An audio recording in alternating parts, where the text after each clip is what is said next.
धाकड़ खबर, बेखौफजुमा बेबाक अंदाज।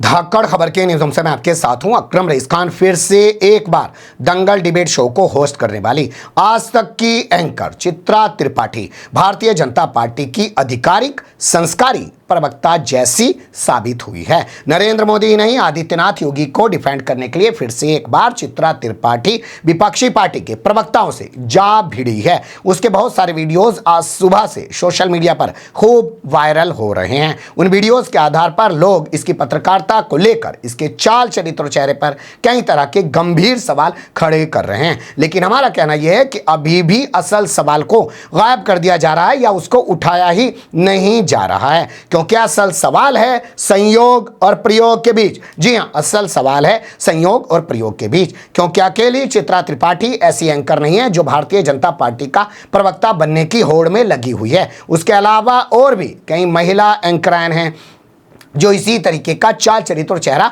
उजागर कर रही हैं। उसमें कई मुस्लिम महिला एंकराइन भी हैं और इन सब का गुरु घंटाल बना हुआ है शुशिधीर चौधरी। जी हां, वही शुशिधीर चौधरी जिसको लोग तिहाड़ी के नाम से भी जानते हैं, जो पहले जी न्यूज़ पर हुआ करता था और आजकल आज तक पर बैठा हुआ है। वो इनको रोजाना एक प्रवचन देता है। तो उसी के प्रवचन के साथ खबर की शुरुआत करते हैं, सुन लीजिए। अगर आप सही समय का इंतजार कर रहे हैं तो हमेशा याद रखिए, सही समय कभी नहीं आता।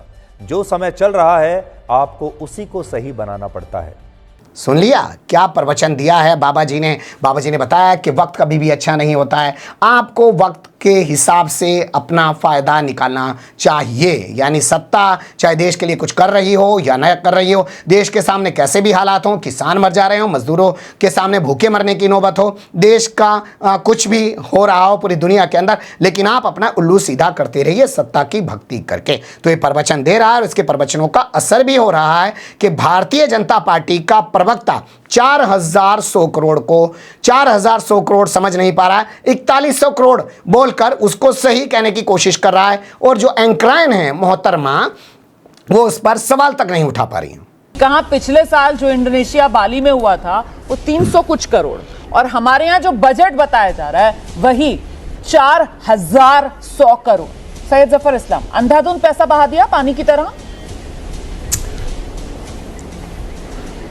क्या बोला? 4100 करोड़ जी कि 4100 करोड़ बोला? क्या बोला?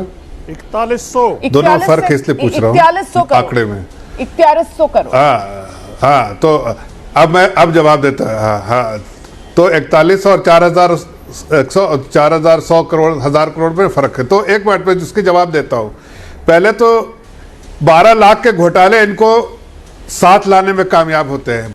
इसी को तो कहते हैं कि कभी भी माहौल सही नहीं होता है, कभी भी वक्त सही होता है, वक्त सिर्फ अपने लिए सही किया जाता है। तो भाजपा का संस्कारी प्रवक्ता है, अगर वो 4100 करोड़ को 4100 करोड़ ही बोल पा रहा है तो उसकी अक्ल पर सवाल मत उठाइए, बल्कि उसका साथ दीजिए। कैसे साथ दिया जा रहा है वो देख लीजिए। 2012, 13, 14 में आप देखिए किस तरह से पूरे दुनिया में छूत हो रही थी। क्या भाटी साहब आप बोल रहे थे, वो उन्होंने बीच में नहीं टोका। तो प्लीज अपनी बारी पर बोलिएगा सर, उनको सुन लीजिए फिर दोबारा आपके पास आ जाऊंगी। ठीक है, आइए जफर इस्लाम। ये CNN की बात कर रहे हैं मीडिया, उस वक्त के पूरे दुनिया की मीडिया उठा के देखिए। देख लिया आपने, समाजवादी पार्टी के प्रवक्ता हैं राजकुमार भाटी और नोएडा के जाने माने पत्रकारों में शुमार किए जाते हैं। उन्होंने अगर सवाल उठाया सैयद जफर इस्लाम की काबिलियत पर, तो उनको कैसे बचाने के लिए मैदान में कूद पड़ी ये महिला पत्रकार जिसका नाम है रोमाना इसार खान। एबीपी न्यूज़ पे शाम को आके हुंकार करती है। पहले यहाँ पर ये शो रूबिका लियाकत किया करती थी, लेकिन रूबिका लियाकत को कहीं और से जो है बड़ी ऑफर मिल गई, वो वहाँ चली गई है न्यूज़ 24 और वहाँ पे जाके अपना संस्कार दिखा रही है। खैर, ये अकेली नहीं है, इसके अलावा और भी बहुत लोग कुछ कर रहे हैं, लेकिन हम मुद्दे पर रहते हैं क्योंकि मुद्दा है चित्रा त्रिपाठी का। तो देख लीजिए कैसे ये दोस्ती हम नहीं छोड़ेंगे गाना गुनगुनाया जा रहा है, गाया जा रहा है। अरे तो बड़ा अच्छा गाना है चित्रा जी। आप इसमें जोड़ कर आगे अपने हिसाब से तेरे लिए ले लेंगे, जान पे भी खेलेंगे अपनी दोस्ती, ये दोस्ती हम नहीं तोड़ेंगे। हाथ रखे हैं महिला पत्रकार के कंधे पर मनोज तिवारी ने, लेकिन हो सकता है ये इनके सजाती हैं क्योंकि चित्रा त्रिपाठी भी ब्राह्मण है और मनोज तिवारी भी जो भारतीय जनता पार्टी के सांसद है वो भी ब्राह्मण, तो यहां कोई ऐतराज ना किया जा रहा हो। लेकिन अगर यही हरकत सोचिएगा कि विपक्षी पार्टी का कोई सांसद या कोई और नेता कर देता तो यही चित्रा त्रिपाठी कितना बवाल मचा देती या पूरा भोंपू मीडिया कितना हंगामा खड़ा कर देता। लेकिन अब देखिए कि कैसे बधाई दी जाती है। प्रधानमंत्री जी आपको बहुत बधाई, आप कुछ बोलेंगे? प्रधानमंत्री जी सबका धन्यवाद, सबका धन्यवाद। प्रधानमंत्री जी आपको बहुत बधाई, आप कुछ बोलेंगे? प्रधानमंत्री जी सबका धन्यवाद, सबका धन्यवाद। प्रधानमंत्री जी आपको बहुत बधाई, आप कुछ बोलेंगे? प्रधानमंत्री जी सबका धन्यवाद, सबका धन्यवाद। प्रधानमंत्री जी बधाई हो, प्रधानमंत्री जी बधाई हो। प्रधानमंत्री जी ने कहा बहुत बहुत धन्यवाद, सबका धन्यवाद। और इसके बाद आज तक पर चलाया गया कि प्रधानमंत्री नरेंद्र मोदी ने आज तक के सवाल पर जवाब दिया और कहा सबको बहुत बहुत धन्यवाद। क्या संस्कारी पना इन लोगों के जरिए असल में दिखाया जा रहा है। अब एक छोटा सा वीडियो लखनऊ में हुई बारिश को लेकर मैं आपके सामने रख रहा हूं, सुन लीजिए। मुख्यमंत्री की आवास से 5 मिनट की दूरी पर, राज्यपाल के घर से 2 किलोमीटर दूर और हाईकोर्ट के सामने ही जब बारिश पूरी व्यवस्था की पोल खोलकर रख दे तो जरूरी है कि जनता के हित में खबरदार किया जाए। व्यवस्था की पोल खुल गई है। मैं चाहूंगा इस वीडियो को एक बार फिर से आपके सामने रखूं, सुन लीजिए। मुख्यमंत्री की आवास से 5 मिनट की दूरी पर, राज्यपाल के घर से 2 किलोमीटर दूर और हाईकोर्ट के सामने ही जब बारिश पूरी व्यवस्था की पोल खोलकर रख दे तो जरूरी है कि जनता के हित में खबरदार किया जाए। व्यवस्था की पोल खुल गई है क्योंकि औकात नहीं है इन लोगों की कि बोल सकें कि योगी सरकार की पोल खुल गई है, आदित्यनाथ योगी के उन दावों की पोल खुल गई है जो पिछले 6-6.5 साल से वो कह रहे हैं कि उत्तर प्रदेश को उन्होंने एक विकसित प्रदेश बना दिया है, उत्तम प्रदेश बना दिया है। लेकिन राजधानी लखनऊ की क्या दुर्दशा है, हाईकोर्ट के बाहर कैसे पानी भरा हुआ है, राजभवन के बाहर कैसे पानी भरा हुआ है, विधानसभा के बाहर क्या हालात हो गए हैं, तो उस पर सिस्टम की गड़बड़ी है, सिस्टम की पोल खुल गई है, आदित्यनाथ योगी की पोल नहीं खुल गई है। तो जहां ये आदित्यनाथ योगी को ऐसे बचाते हुए नजर आ रही हैं, वहीं ये प्रधानमंत्री नरेंद्र मोदी को बचाने के लिए कांग्रेस के प्रवक्ता को बोलने ही नहीं दे रही हैं और वो कह रहे हैं बहन जी 1 मिनट तक बोलने तो दो। 1 मिनट सुनिए ना मैडम, सुनिए ना मैडम 1 मिनट। आप पूरे मेरे वक्तव्य के बीच में बोलती रहिए क्योंकि आप बीजेपी की आलोचना नहीं सुन सकती, इसलिए व्यक्तिगत तौर पे कह रहा हूं मैं आपसे, आप सुनिए धैर्य से, सुनने की आदत डालिए। आप लोग 6-7 महीने हैं इनके, जा रहे हैं। सुन लिया आपने, बोलने तक नहीं दे रही हैं। क्यों नहीं बोलने दे रही है, अब आपके सामने वीडियो रख देते हैं, उसे देख के आपको खुद समझ आ जाएगा। बीजेपी का प्रवक्ता मोदी जी की आलोचना सुन सकता है लेकिन चित्रा त्रिपाठी नहीं सुन सकती। आप शांति से सुनिए जरा, शांति से सुनिए जरा।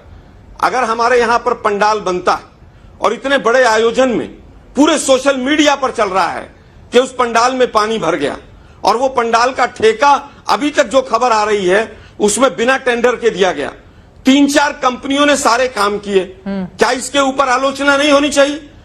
भारत मंडपम में पानी घुस गया, उसका मुद्दा उठा रहे हैं कांग्रेस के प्रवक्ता आलोक शर्मा। लेकिन किस तरीके से ये मोहतरमा उनसे भिड़ी पड़ी हैं और किस तरीके से जो है भाजपा के प्रवक्ता को बोलने की जरूरत ही नहीं पेश आ रही है, ये खुद भाजपा की प्रवक्ता बन गई हैं। लेकिन जब इनको आलोक शर्मा बार बार भाजपा की प्रवक्ता कह रहे हैं फिर भी इनको कोई शर्म, कोई लिहाज नहीं आ रहा है। अब इन्होंने एक फोटो जो है शेयर किया है आज तक के ट्विटर अकाउंट पे, वो मैं आपके सामने रख रहा हूं। इस फोटो के जरिए महाभारत का इन्होंने एक सीन लिया है, वो वीडियो हम यहाँ प्ले नहीं कर रहे हैं क्योंकि उसमें बैकग्राउंड म्यूजिक सब चीजें हैं। उसमें दिखाया गया है प्रभु अब बस आराम करना चाहता हूं, यानी जो लोग G20 की तैयारी में लगे हुए थे, प्रगति मैदान में जुटे हुए थे, वो तमाम कर्मचारी कह रहे हैं बस अब हमें छुट्टी दे दो, पुलिस वाले कह रहे हैं अब हमें छुट्टी दे दो, हम थोड़ा आराम करना चाहते हैं। यानी मुद्दा इनके लिए ये नहीं है कि जो 2700 करोड़ रुपए प्रगति मैदान में खर्च हुए हैं उसके बाद प्रगति मैदान के भारत मंडपम की जो दुर्दशा है उस पर नहीं बोलना है, आदित्यनाथ योगी के राज में लखनऊ की जो दुर्दशा हो रही है उस पर नहीं बोलना है, लेकिन भारतीय जनता पार्टी का प्रवक्ता बन के विपक्ष के प्रवक्ताओं से जरूर भिड़ जाना है। अब एक वीडियो मैं आपके सामने रख रहा हूं, उसे देख लीजिए। ब्रिक्स से आए, बड़ा ढोल नगाड़े पिटे। मैं चित्रा जी आपसे पूछता हूं, हिंदुस्तान की ब्रिक्स समिट से क्या 2 चीजें मिली, जरा आप बता दीजिए। मैं बीजेपी की मैं चुप हो जाता हूं। सुधांशु जी इसका जवाब देंगे। एक सेकंड आलोक शर्मा जी, सवाल पूछना मेरा अधिकार है, पत्रकार के तौर पर मैं बैठी हुई हूँ। चित्रा जी, चित्रा जी, चित्रा जी पत्रकार के तौर पर आप 10 सवाल पूछे, हम उत्तर देंगे। बीजेपी के प्रवक्ता की तरह आप सवाल पूछेंगे तो वैसा ही मैंने उत्तर कह दिया ना, आप सवाल कल से बता दीजिएगा, मैं आपसे वही बहुत ढंग का बजा। ठीक है आलोक जी, नाराज मत होइए, मेन मुद्दे पर बोलिए। प्लीज रुकिए, आपका ओपनिंग कमेंट आपका गलत था, इसलिए आपको रोका गया। 53 देशों को अफ्रीका में कर्ज मुक्ति मिल जाएगी और हिंदुस्तान के ऊपर 3 गुना कर्जा हो गया, उसके ऊपर भी सवाल पूछ लें आप। क्या गजब का सवाल पूछा है आलोक शर्मा ने। पूछा भैया ब्रिक्स गए थे साहब, वहां से क्या मिला, 2 चीजें बता दो। दुनिया भर के देशों से कर्जा माफ किया जा रहा है और भारत का कर्जा 3 गुना बढ़ गया है, क्योंकि 67 सालों में भारत के ऊपर 55 लाख करोड़ का कर्जा था और अब जाकर 1,20,000 से भी ज्यादा का कर्जा हो चुका है। ये इनके जरिए ये दावा किया जाता है, कांग्रेस के जरिए हमेशा ऐसा। तो उस पर ये कह रहे हैं मुझे क्या पता, इसका जवाब भाजपा का प्रवक्ता देगा। अरे रात दिन काम करती हो तो ये भी बताओ कि ब्रिक्स से मिला क्या है। अब बात कर लेते हैं कि असल में ये संयोग है या प्रयोग है। देखिए ये कोई संयोग नहीं है, ये प्रयोग है। इस सब के जरिए ये अपने आप को नरेंद्र मोदी के, अमित शाह के, जेपी नड्डा के या भारतीय जनता पार्टी की सरकारों के करीब ले जाना चाहती हैं, ले जाना चाहते हैं, ताकि ये दिखा सके साहब देखिए आपके लिए कितनी गाली खाते हैं, रात दिन हम सोशल मीडिया पे हमें ट्रोल किया जाता है, हमारे चाल चरित्र और चेहरे पर सवाल खड़ा किया जाता है, कहा जाता है कि हम भाजपा के प्रवक्ता बन गए हैं, हम पत्रकार नहीं हैं, हम सब आपकी दया से सब कुछ कर रहे हैं, तो हमारे ऊपर थोड़ा करम करिए, हमारे कहने से भी कुछ 2-4 फाइलें इधर उधर की पास कर दीजिए, उधर उधर का कर दीजिए, कुछ बारे नहीं आ रहे हमारे भी हो जाएँ। पता चला 2-4-6 महीने बचे हैं, सरकार आगे आपकी बचेगी कि नहीं बचेगी, थोड़ा इसलिए ये लोग आजकल ज़्यादा कर रहे हैं। वो कहते हैं ना कि जब चिराग बुझने पे आता है तो वो ज़्यादा फड़फड़ाता है, तो मौके का फ़ायदा उठाना चाहते हैं। और आपने सुन ही लिया, सुशीधीर चौधरी ने ज्ञान दे ही दिया है। बने रहिएगा धाकड़ खबर के साथ, कमेंट्स के रूप में आप लोग अपनी राय दे सकते हैं, खबर को लाइक कर सकते हैं, चैनल को सब्सक्राइब कर सकते हैं और ज़्यादा से ज़्यादा हमारी खबरों को शेयर कर सकते हैं। फिर ऐसे ही किसी सुलगते हुए या उलझते मुद्दे लेकर मैं आपके सामने हूँगा हाजिर। फिलहाल अभी मुझे दें इजाज़त,